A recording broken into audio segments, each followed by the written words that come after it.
Good afternoon. My name is Seamus Hughes. I'm a senior faculty member at NCITE at the University of Nebraska, Omaha. On behalf of Gina Ligon and the rest of the leadership team at NCITE, I'd like to welcome you to a fireside chat, Rebecca Weiner, the Deputy Commissioner at NYPD. Rebecca and I had this idea of doing this talk a few months ago, and unfortunately, so it's taken on in much more importance in recent weeks. Yesterday, the FBI director testified that anti-Semitism was at a near historic levels in the U.S. He talked about the events of October 7th being an inspiration at the level of ISIS at its height during the caliphate. And so the point of today is to have a wide-ranging conversation about not only the role of local law enforcement, in particular NYPD, which has been on the beat on counterterrorism for decades, but also a larger sense of what the threat picture looks like. And no one better than Rebecca Weiner is to have this conversation. So a little bit of background on Rebecca. She's the Deputy Commissioner of the NYPD's Intelligence and Counterterrorism Bureau, has been there for a number of years, worked her way through as an analyst and running the team there. I've known her for a number of years too. I noticed in the bio you graduated magna cum laude from Harvard and cum laude from Harvard Law School, which it seems like you're showing off a little bit as a University of Nebraska guy, but that's okay. So the run of show for today is going to be relatively simple. Deputy Commissioner is going to talk for about 10 to 15 minutes, give a little bit of an overview of what NYPD's seen, particularly in the last few weeks. Then we'll open up to questions, and I'll run a few questions that I have in my mind. And then if you have questions for today's event, I would encourage you to post them in the comment section or the Q&A section, and I'll grab the ones that are normal and not way off base, and then we'll go from there. So with that, I'd like to welcome Rebecca, and I'll give the floor to you. Thank you so much, Seamus. We go back so many years and have been looking at this environment for quite some time and did not realize, of course, how timely this conversation would be. So I'm really grateful to be here today with you all and looking forward to hearing from you. And I thought, just by way of some scene setting for anyone in the audience who isn't familiar with NYPD's counterterrorism program, I'm going to just give you a basic primer and talk a little bit about how the threat environment has changed over the last 17 years that I've been doing this work here in the city, and in particular, how it's changed in the last 4 weeks. So NYPD's Intel and Counterterrorism Bureau has existed in various elements and facets way before 9/11, and then plussed up tremendously post 9/11, particularly in the realm of counterterrorism. But we do a couple of things. We focus on countering terrorism, certainly on the prevention side. We also do traditional bread and butter police work in the context of fighting crime. And we protect people, events, and spaces, both on the plainclothes side through our dignitary protection work and oversee the manning and logistics for the UN General Assembly every year, as well as in the uniform context, doing target hardening and emergency response as part of our counterterrorism overlay. So we'd like to think about a continuum that our resources are rayed along, from deterrence on the one side through detection and disruption to defense. We have 3 primary elements of our bureau: our intelligence work, which really focuses on the middle, on the detect and disrupt mission, and our counterterrorism division resources, which are focused on either pole: the target hardening deterrent work, and then the emergency response work that happens in the context of a successful incident. We work extensively with federal, international, state and local, and private sector partners, not just in our counterterrorism work, but in all aspects of what we do. And I understand some of these partners are on the call today, so I'm looking forward to hearing from you about what we're all collectively seeing and contending with in our threat environment, which is changing quite rapidly. So deterrence, detection, disruption, defense, 3 pillars of the stool. We have the collection piece. Information is collected from partners, again, federal, international, state, and local partners. as well as from the public at large. And we've leaned into making sure we are reaching out to the public as much as we can in the hopes that we will be getting feedback to us, particularly in moments of heightened threat, which we're in right now. Really important that the public is knowing who to call and what to report by our, if you see something, say something hotline, our leads desk, or through partners. So the collection piece is quite a big part of what we do. And we also do a lot of work in the collection sphere in the online world. So doing a lot of open source intel collection work. The analysis, I oversaw for many years our intelligence analysis program. And the idea here is to replicate at the level of local law enforcement, the model that proliferates in the federal intel community, in which you have investigators, in our sense at NYPD, paired up with analysts who have very different backgrounds that are coming at problems from different perspectives, and able to really get some great outside of the box thinking about what the threat environment looks like at a strategic level, but also at a very tactical, granular level. So taking all the information that we're getting through our collection efforts and turning it into intelligence through analysis. And the sharing piece is very fundamental to what we do. As local law enforcement, we're working with a broad array of partners, as I mentioned, mostly in the unclassified context, unless we're working via our Joint Terrorism Task Force or on investigations with federal partners. And we want to share as broadly as we can with the largest number of partners that we have at our disposal. And the idea here is to make sure that the benefits of the intel work that we're doing are not just held internally by our agency, but that they are really disseminated broadly. And one of the mechanisms that we have to share information through is our international liaison program. 14 countries around the world have NYPD officers who are posted in them. And the idea there is to do what we call asking the New York question: how might we better protect this city from the kinds of incidents that are happening around the world by understanding the threat environment in those areas in real time, or as close to real time as possible. This has been a tremendous force multiplier for us over the years, and we've also established a number of domestic liaison posts. So though we are local law enforcement, we view our role in our jurisdiction quite broadly, and it's helped us understand how better to protect the city from where we sit here. The key insight to all of this has been that the threats we're contending with really are borderless, whether that is international terrorism or domestic violent extremism. The transnational element has been absolutely key to understanding the threat and to developing the partnerships necessary to deal with it. So those are the three elements of the program in a very broad nutshell. And what we've been telling people a lot lately, as we've been trying to message to the public, we have the parts of the program that we do see, the overt resources. Those include some complex capabilities around chem, bio, rad, nuclear detection and mitigation, bomb squad, K9, vaporweight K9, all of the hardened elements of our physical policing response that are a necessary complement to the intel side, the parts that the public tends not to see as much. And they really operate in concert. So the intel that we are getting is driving our deployments around the city in times when things are relatively calm, and certainly in times when the environment is more heightened.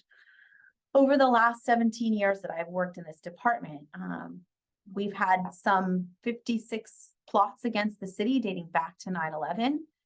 And the evolution of the threat here has largely tracked what's been true across the country, in which we started off with a primarily external threat, complex plots disruption, and then in 2010 see a pretty dramatic shift here in the city that mirrors what we see nationwide and around our Western partners toward a more homegrown or inspired type of threat, which obviously picks up in 2014 and gets to the comment that you made, that Director Wray made yesterday during his testimony, of where we are in our environment and what it seems most similar to, with 2014 being an obvious barometer to compare against. In the city, we've seen a tremendous diversification, ideological diversification of our threat environment over the last few years. We still do contend with the Al-Qaeda ISIS inspired lone actor threat. And we also are dealing with an increase in REMV, a racially and ethically motivated extremist environment, and also an anti-government extremist threat, and also conspiracy theory driven violence. If you look back over the last 18 years of plot disruptions and incidents in New York City, as well as New York State more broadly, you see elements of all of these kinds of threats manifested here, to include threats emanating from Iran around the Islamic Revolutionary Guards Corps and some of their attack plotting. What's become interesting over the last 4 weeks is that all of those vectors, whether it's the lone actor, the Al-Qaeda ISIS inspired, Shia inspired, conspiracy theory driven, anti-government extremist, or REMV, all of them have been galvanized and energized by what happened on October 7th.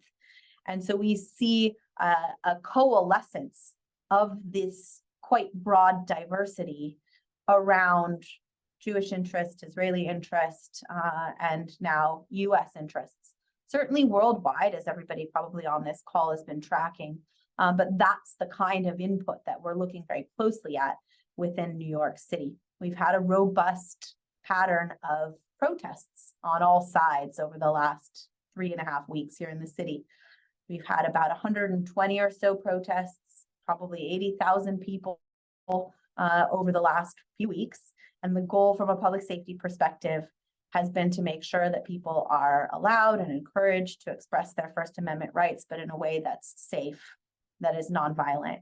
And so far, we've done an excellent job of policing these events. But the tensions are rising. The hostility is absolutely real. The online environment has been vitriolic and quite full of disinformation and misinformation. And that's, I think, something that we have not had to contend with as directly in moments of heightened threat environment past.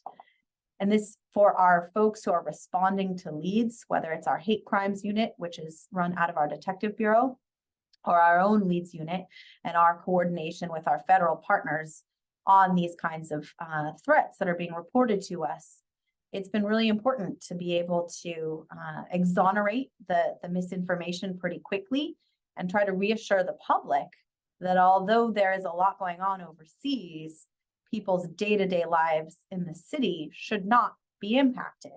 And really, people should stay calm and carry on. So trying to thread that needle between reassuring the public that though we are in a heightened threat environment, we've been here before, all of the resources that we've amassed along the way as a department, all of the capabilities that we've created over the last 2 decades are for these kinds of environments. This is very much in keeping with what we do. People should stay vigilant, but they also should stay calm. So I will stop there and we can chat back and forth. Thank you for your sobering comments. And I think there's a benefit to being in this type of job for the last 17 years is that you've seen it all. And maybe you don't scare so easily, but you still always look over your shoulder, which I think is useful for the context of it. I wanted to pull a little bit of the thread on October 7th. So the FBI director, again, testified yesterday, not only on the ISIS-inspired or that kind of comparison, but he said something interesting. He said, this is that anti-Semitism was at a near historic level in the U.S. Just yesterday, the feds unsealed an indictment against a Columbia University student for a threat against Jewish students there. We've had a number of other incidents, not only in New York, but elsewhere, Islamophobic attacks in Chicago and places like that. I wanted to get your sense of well, one, do you agree with the FBI director's assessment? And two, what programs is NYPD putting in that may be different than they would have been 3.5 weeks ago? No, it's an excellent point. And I think that the mainstreaming or normalization of anti-Semitic rhetoric, but not just anti-Semitic, Islamophobic, and just hateful speech, not just online, but in popular culture, has been building over the last several years and now I think asymptotically increasing. And that's obviously a real concern for anybody who's in the law enforcement or public safety mission. Seeing the way it has been seeping into discussions on college campuses, for instance, has been really troublesome to all of us. And, we as a police department want to make sure that students feel comfortable expressing, again, First Amendment protected speech, but in a way that does not lead to violence or threats or intimidation or harassment or some of these other issues that have certainly become a dominant trope in the last few weeks of conflict. We established back in 2019 a unit, a task force called the Racially and Ethnically Motivated Extremism Task Force. And this was bringing together resources that had existed in smaller parts around our bureau in a focused way and working with other agencies on what we had identified as a rising problem around racially and ethnically motivated violent extremism. That unit is focused on prevention and has the same tools that we apply in the context of international terrorism or our lone actor HVE threat to the issue of racially and ethnically motivated extremism. And it has always worked hand in glove with the hate crimes unit that is run out of our detective bureau. And their jurisdiction is overlapping in many ways, and it requires a lot of coordination and conversation between them. And the working that they have done together over the last month has been incredibly powerful. What that does is investigate crimes that have been occurring, but also in the threat environment online context, making sure that we are all tracking the same kinds of speech and doing the investigative work that we need to do to get to the bottom of it. So I think the coordination has existed. It certainly will continue. And then our leads team, every time anyone calls the 1-888-NYC-SAFE, and for any New Yorkers who happen to be listening, please, early and often, if you're seeing something suspicious, reach into us via that hotline. Every call gets deconflicted with our partners over at the Joint Terrorism Task Force and investigated all of those leads. And so again, there's a lot of coordinating that's happening in the context of some of these increases in bias incidents and hate crimes. But I don't think this is really about incidents alone and per se. It's about a climate, and it's about an atmosphere, and an atmosphere that has been broadly recognized as conducive to attacks going forward and creating a lot of fear in communities. So there's not just the investigative element of this. There's not just the policing element of it. It's something more profound that we really need to be thinking through creatively. How are we communicating to communities across the country about hateful rhetoric and how pernicious it is, and the role that the social media space is playing in kind of creating the toxicity around conversations? Thank you. I've been doing this for 2 decades, like yourself, and it does feel a little bit different now, right? And the rhetoric feels a little bit too normalized in a way that it used to be the margins of society, and it seems to be front and center. There's reasons to be hopeful as we look at other things, but it also does feel a little bit off. I want to pull the thread a little bit on what you mentioned about standing up this racially motivated violent extremism unit for it. NYPD has been, they've disrupted 56 plots, majority of them being Al-Qaeda, ISIS, those type of things. But this kind of anti-government or REMV threat, it represents something a little bit different in terms of the abilities and tools available for law enforcement, right? You don't necessarily have the normal statutes you would. You may be getting someone on a gun charge or a drug charge or things like that. I'd like to get a sense from you of, am I looking at this differently? Is it a different investigative tactic when you talk about domestic terrorism versus international terrorism? Or, is it just, another different spade to deal with?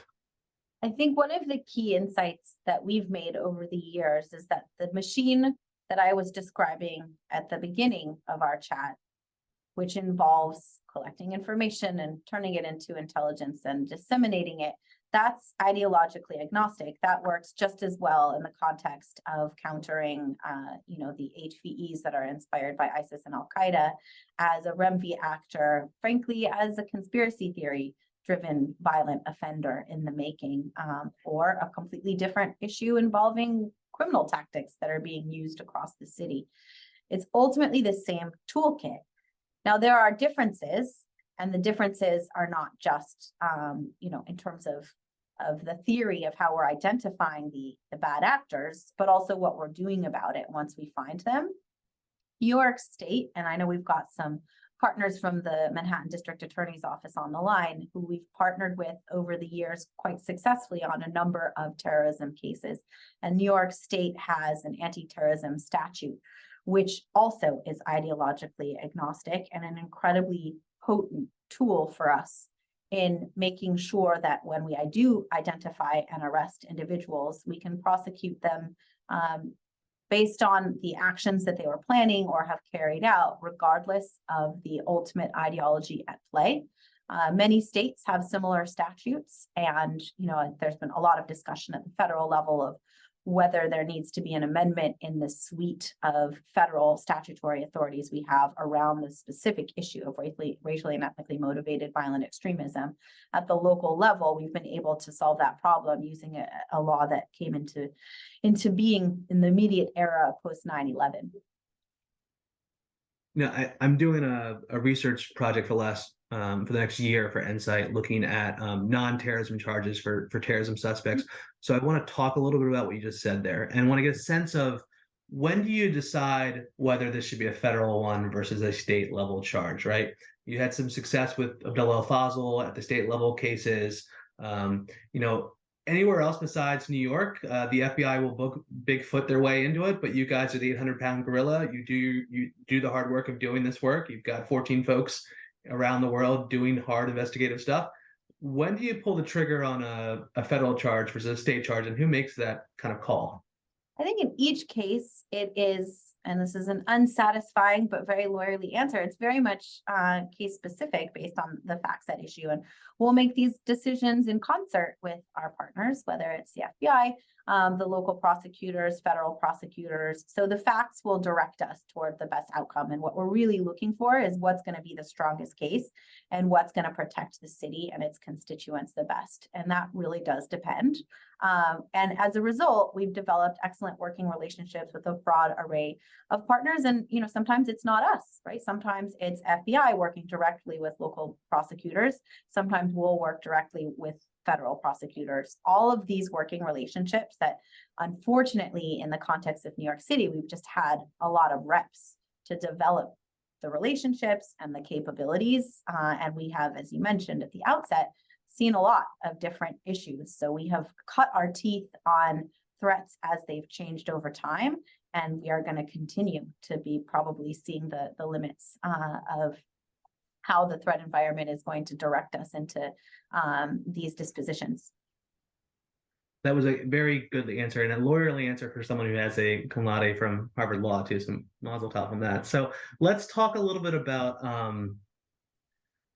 where we're at in terms of the convergence of ideology, right? Back in the day, it was pretty clear cut. If somebody liked an Anwar Laki video, they were an AQAP guy or an ISIS guy. Now you're getting these guys who are incels, who are also white supremacists, or white supremacists who don't mind Hezbollah. And how confusing does kind of the ideological mixing matter when it comes to investigations? How you structure your analysts to know what they're looking for and what they should be worried about. How sold are you on this idea of mixed ideologies being the new thing that we should be worried about? It's prevalent in most of our cases now, and you do occasionally get somebody who is more of a purist, but those are the exceptions rather than the norm. To me, that's not terribly surprising given the modality that people are radicalizing on now, which is a lot of consumption of online material. And I think it's sort of violence first, ideology second in many cases. And now it's not just about convergence between things that seem mutually exclusive online, but a conspiracy theory driven violent offender who isn't particularly ideological at all, but is employing many of the tactics and focusing on the targets that we associate with terroristic activity. So we are blurring boundaries in all directions. What that means for us, again, this toolkit we've developed is pretty nimble, and we can deploy it in the context of somebody who is blurred ideologically, somebody who is non-ideological, but still employing these tactics and techniques. It's a question of where we're finding them. And it's a question of making sure that we are staying ahead of the curve when it comes to identifying the memes or the tropes or the signatures, because most of this activity is developed around, particularly with the lone actor threat, individuals who are looking for some kind of community, whether that's online or in real life. And so there will be a vernacular that brings people together, and there will be shared sets of indicators and tropes. And that's what we need to make sure we can identify in order to find the people. And the other trend that we're unfortunately seeing a lot of is the trend of youth offenders, so younger and younger threat actors. Now that, unlike the blurred ideology, does create some real logistical issues for us, because it's hard to want to say, okay, as a 15, 16-year-old, the option is to investigate you and arrest you and put you in jail. We would definitely want to have a viable set of alternatives. And I know you've done so much work in this space over the years. This is really problematic for often our federal partners to charge somebody who is 18 or younger or under 18 who hasn't yet committed a crime. And of course, the whole point of most of our activity is anticipating and preventing crime from happening. So we work again with local law enforcement partners pretty extensively, and partners throughout our department to try to think about mitigating threats in other ways. But one of the things that we've noticed with our youth offenders is that sometimes there is a real recidivism that's at play, and people are harder to deter than one might think. So that's an issue that's not just NYPD, not just federal intel community and law enforcement partners, certainly something that our international partners have been contending with as well, and one that I expect to continue, unfortunately, in the near term. Yeah, and that's a really tough one too. I mean, no law enforcement officer wants to read, the writings of a 14-year-old and think to themselves they're going to put handcuffs on him afterwards. I'm not sure we've given the federal government, not you all, but I don't think the federal government's given enough options on these type of things for non-law enforcement means. I'm going to, again, continue my pattern of going 1,000 different ways, because you're a Renaissance woman. You can handle this. We've got a few questions from the chat, and I would encourage people to continue with those questions. One of the questions was, you talked about some 80 protests and 120,000 people protesting. There is some concerns about how the NYPD would protect people's civil rights and civil liberties in this kind of moment of heated rhetoric. And so could you talk a little bit about where you all, how you handle that balance between protecting the city and also civil rights and civil liberties? Yes, a really important point. The NYPD is governed by a consent decree that comes out of another moment of a lot of contest and civil unrest occurring in the US in the 1970s and 80s. And this consent decree puts certain constraints on our ability to investigate First Amendment protected or other political activity. And we have to reach certain thresholds, and the guidelines that come out of the consent decree, the hand-shoe guidelines, are mirrored in many ways, although there are some important distinctions on the US Attorney General guidelines. And at their most basic, they require that we have to articulate a very specific set of facts and circumstances in order to do an investigation that implicates political activity. Very core to what we're experiencing now, and certainly to our counterterrorism activities over the years in the investigative realm. And we have different predications that we have to reach in order to carry out different kinds of investigations. And there are time limits, and we have a least intrusive methods requirement in order to carry out our investigations in this realm that allows us to make sure that we're carrying out our public safety mission, but also balancing civil rights and civil liberties. And key to this has been a settlement that we had with a series of plaintiffs back in 2017 that changed the contours of these guidelines in a couple ways, really, enshrining some issues that we had been engaging in as a matter of policy into the consent decree itself around what I just mentioned, time limits on cases, least intrusive methods, and different other kind of brick and mortar elements of our program. But also really important was the addition of a civilian representative who's an external person who comes into our bureau, and we communicate with this person, and they are involved in the decision-making around opening, extending, or closing any of our counterterrorism investigations. And this is part of the intelligence division's work. The Joint Terrorism Task Force officers who fall under our bureau are governed by U.S. Attorney General guidelines and under their task force officer agreements. But having an external person who is not part of law enforcement, who has to, of course, sign all the requisite MOUs to make sure that the information that we are sharing is properly dealt with because of all of its sensitivities. But to have that outside perspective has been incredibly helpful over the years. And we are on, they're appointed for a 5-year term by the mayor. We have a new civilian representative. We had the first one who served his 5-year term, and the second one who started back in April. And particularly around an area like this one, where we're seeing tensions rise, we're seeing a lot of activity online. We haven't contended, thankfully, with specific manifested terrorism activity in the city yet, but we want to make sure we're staying ahead of things as much as we can, but also really importantly, obeying not just the letter, but the spirit of the Handshoe guidelines, as well as all the laws that govern our activity. So using that position as a soundboard and thinking through collectively, what can we do? What do we need to make sure we're not doing, has been really helpful. And we've been engaging in a lot of regular communication, not just with our civilian representative, but our legal bureau, who is separate from our intel bureau, who governs our activity. And we have a whole team of lawyers from that bureau who are embedded with us, who read every report that we write, who are there, as a, not just a sounding board, but as a check against, in a moment of heightened tension, the public safety mission is going to be forward-leaning. And that's exactly the moment that we want to make sure that we are staying within our red lines. Thank you for that. And I think that answers at least 2 of the questions we had coming in. I want to talk a little bit about that gray line between kind of First Amendment protected stuff and threats.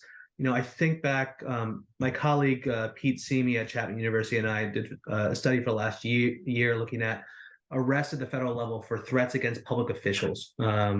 And what we noticed was, we're talking basically an unprecedented number of threats. The Capitol Police talk about some 4,000 threats against congressmen and senators. By any measure, we've had a number of the cases rising. A lot of the folks, when you interview them, who get arrested, they say, well, listen, that's protected speech, right? Sure, I said I wanted to kill him, but I really didn't want to kill him. I just didn't like his policies. And so I'd be interested in your thoughts about whether you think there has been a change in the tenor and rhetoric when it comes to elected officials. Does the threat picture look different for that? And are you seeing any kind of second and third order effects, right? Like I'm less worried about the president and even the NYPD mayor because they've got the protection of NYPD and Secret Service. I'm more worried about the city council member who maybe doesn't have that level of support. How are you addressing these kind of rising threats towards elected officials?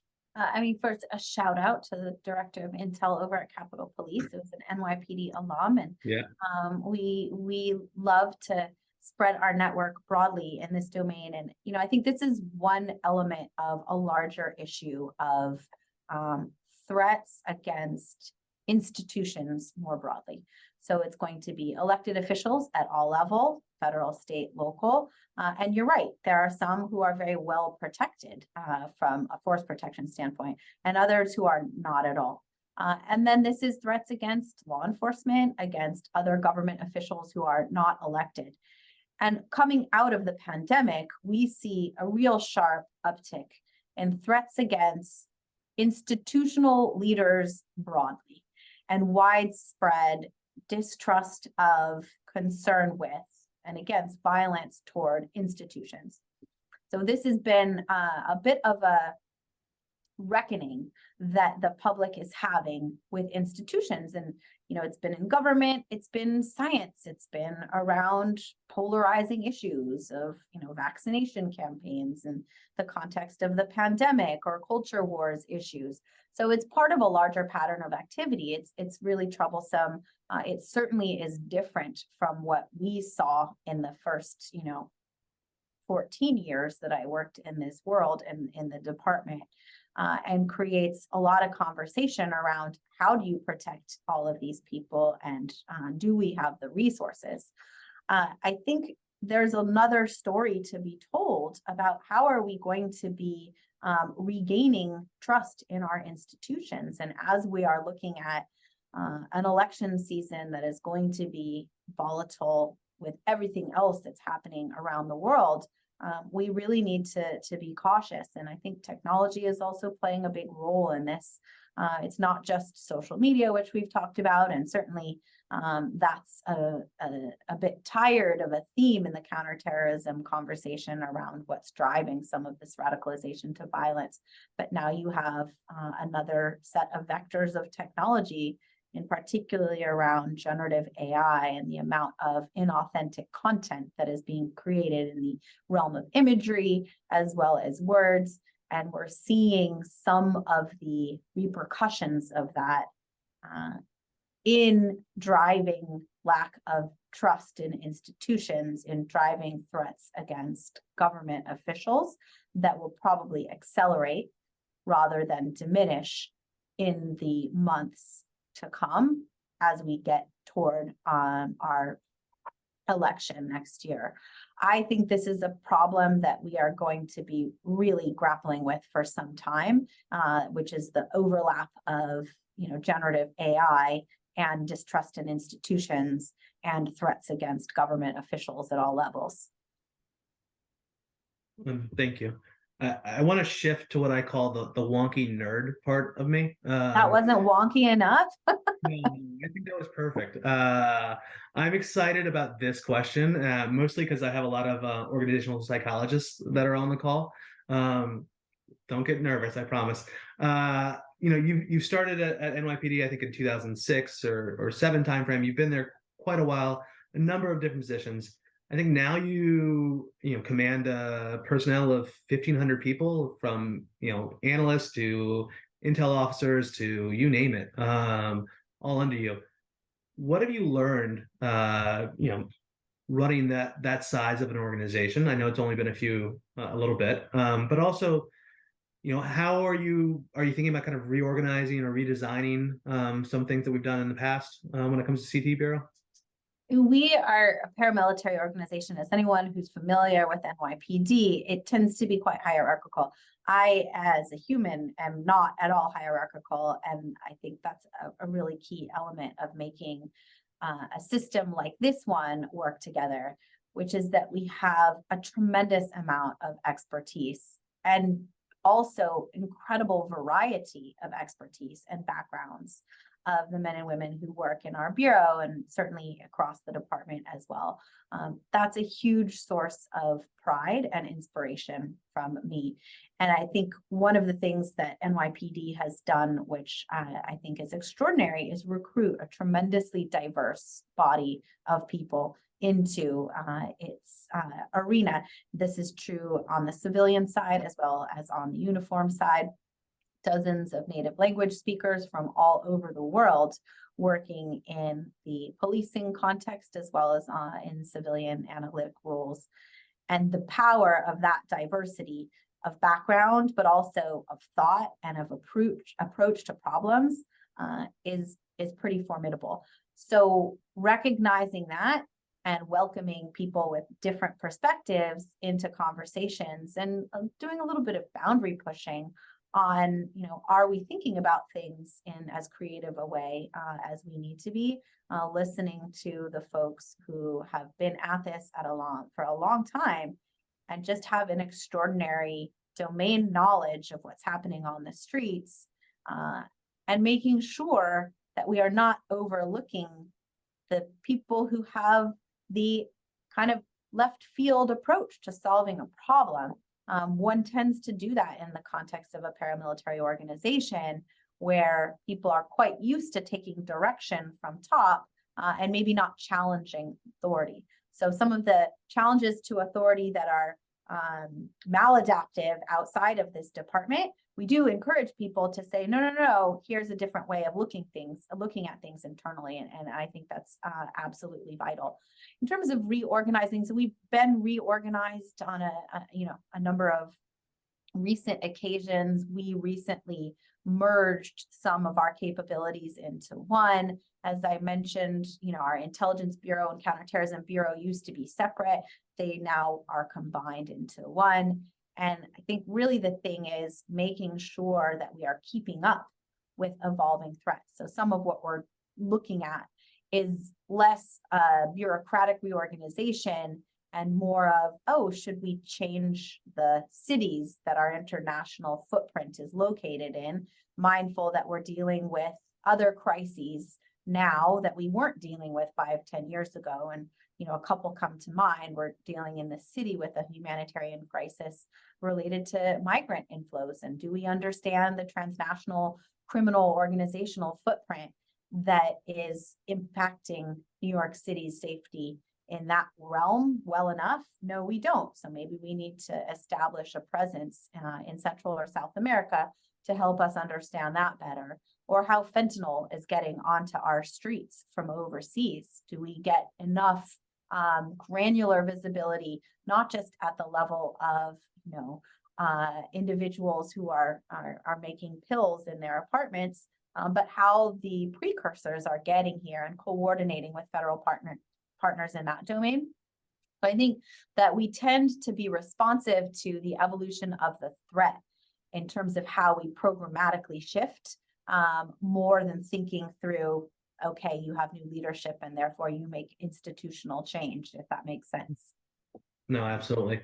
And listen, as an outside perspective, like if you took off a logo on every analytical product, I could probably tell you if it's the FBI's, I can probably tell you if it's Department of Defense's. I can't tell when NYPD writes it because they write from such different perspective. And it's not just, it's not just what you expect to read from an intel shop. And that's a testament to your and your employees' work on these type of things. I have a few students, and we have a number of students at NCITE, and one of them has asked me to ask you this question, which is, if you're just getting out of college and you're thinking about a career in national security or counterterrorism, what skills should they be building? And how should they kind of approach a career like this in this kind of post 9/11 world? Well, I will answer that. It's a great question. And then I just want to go back to your finished Intel products point, because I want to give another shout out to my dear friend, your former colleague and our director of Intel analysis, Megan Tubner, who has brought the federal Intel community standards and approach to writing finished Intel products, and then also tailored it to the unique context of New York City, and working so well hand in glove with federal partners, with local partners, and making sure that we are doing the kind of sharing and rising the sea of boats and helping people understand what's unique about what's happening here, what's generalizable about what's happening here, and getting our stuff out there.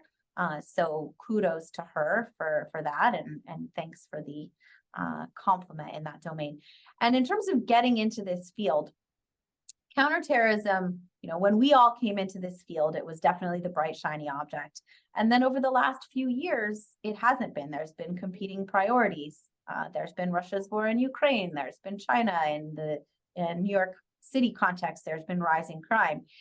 And so it hasn't been, I think, the obvious choice for a career path that it once was. Of course, now with this war and the galvanization of, unfortunately, the CT environment across the spectrum, we do see a resurgence of CT into the forefront.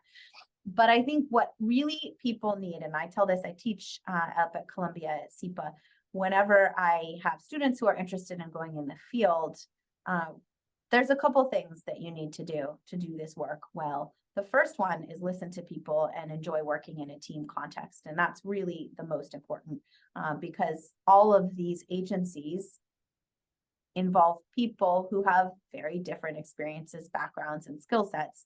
And the power is bringing it together and harnessing it in a concerted, directed mission, which is protecting our country, protecting our city. So the teamwork and the listening and the empathy is number one. Number two are communication skills, the digging, the turning information into intelligence, the gisting, all of these baseline skills that make you a good intel analyst or intel officer or police officer are also the skills that you need to be an effective human in whatever work domain that you want to exist in. So it's very fundamental skills. And I think it really is wanting to be part of something, and this sounds very hackneyed, but it is fundamentally true, that is larger than yourself. And Seamus, you know this very well in all of that you're doing, not just in your previous life, but also in this life. Wanting to be part of a mission that is bigger than you, which sometimes is inconvenient. It doesn't often allow you to work from home. It doesn't give you a lot of the comforts of many jobs that smart, young, hardworking people are able to acquire for themselves quite readily. But what it does give you is a fulfillment and an exposure to what really matters that you don't get in all jobs. And so I just really encourage everybody to take on these kinds of fields and initiatives. Yeah, you're absolutely right. It is a calling. I could be a tech billionaire, I think. Just kidding.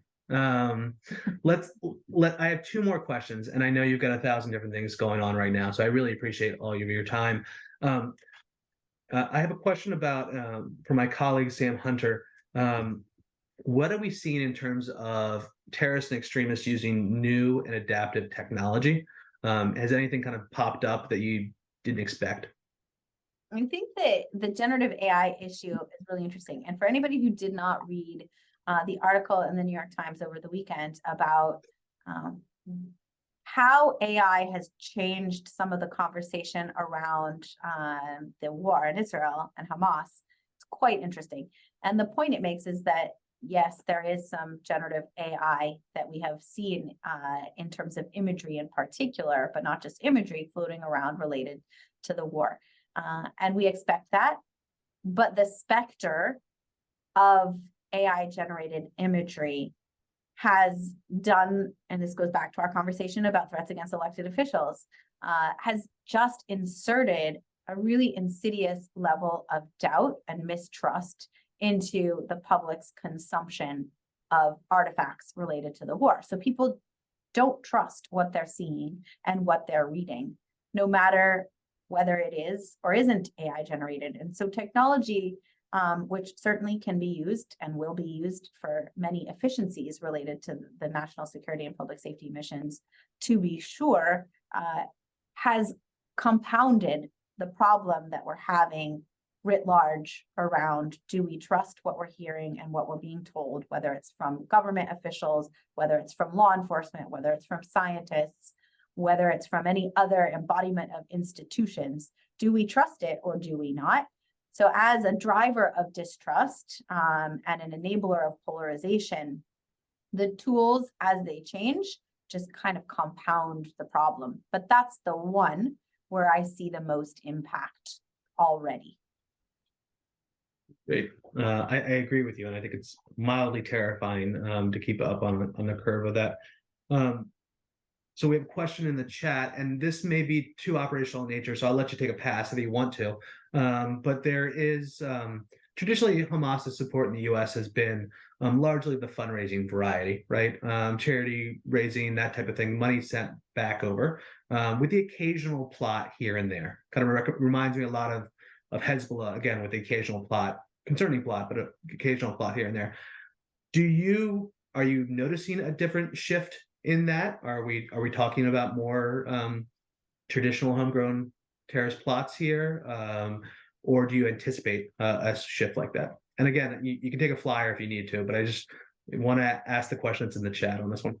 No, it's a great question, and one that we are trying to make sure that we understand Hamas's activities and footprints in this country, and certainly in the city, the way we have thought we have over the last 2 decades, mindful of the real strategic surprise that occurred on October 7th.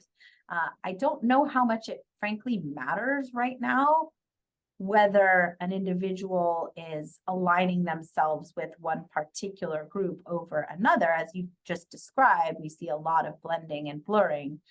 We also have seen so much bandwagoning on the part of every foreign terrorist organization known to man, seemingly, around this incident. And so as we've seen, first Al-Qaeda and affiliates really piling on, and then ISIS, despite ISIS's ideological estrangement with Hamas, really piling on and encouraging attacks. And then certainly that's been true in the Remvi world, and our violent anarchists, who typically wouldn't necessarily be an obvious choice of a likely bedfellow with Hamas.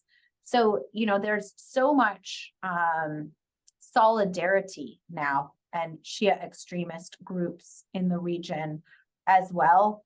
So much solidarity that we're as likely to find a lone actor espousing support for any of these other organizations as with Hamas. And therefore, what we're back to is our basics of making sure that we're doing everything we can in the online space and in the 3D space to identify anybody who seems like they are mobilizing toward violence because of what happened on October 7th.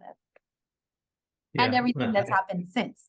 It's not just about that day, obviously, it's about what's happening now. So there's just a lot of fodder for mobilization toward violence, unfortunately.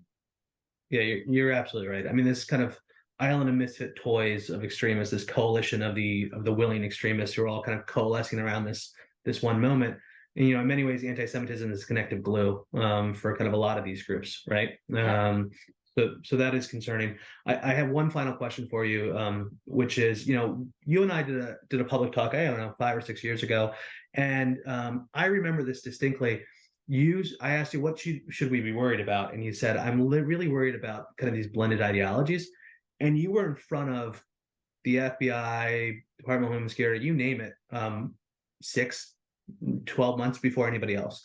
And so this is my question to you. What? They'll maybe disagree, but I'm right and they're wrong, which is, what is on the horizon that you're most concerned about? What is going to surprise folks when you look at kind of the threat landscape in the coming months or years?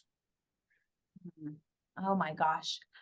I mean, what isn't, frankly? At this point, you think about all of the way these issues are nesting. You've got climate change driven migration flows, fueling people and guns and drugs, moving in vast numbers around the globe. You've got conflicts around the world that all have their ripple effects back here. All of that is turbocharged by advances in technology.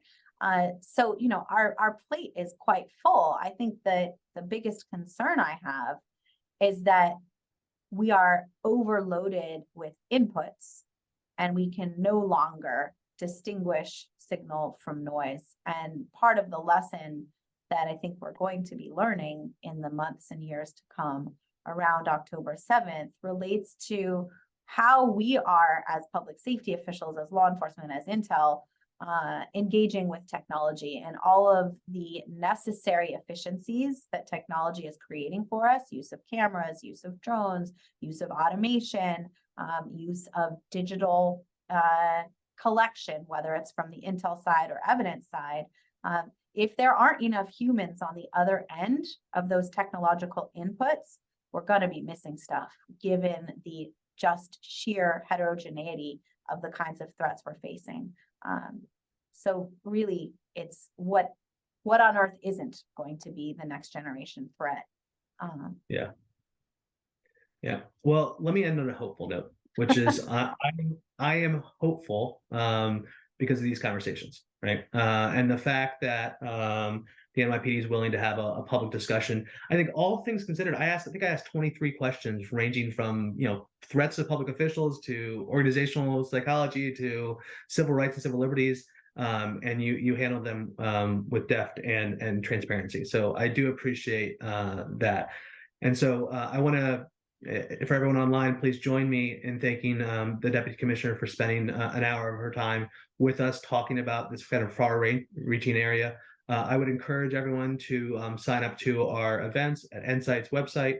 And thank you again, Rebecca, for your time. Thank you so much. And I say, you've got young kids, I've got young kids, over to the kids to solve all these problems. That's the thing that gives me the hope. They're smarter and they'll be more adept than we are. So we'll be a good. It's their problem. Yeah, exactly. Thank you so much. I really appreciate the time. Have a good day. Have a good one. Take care.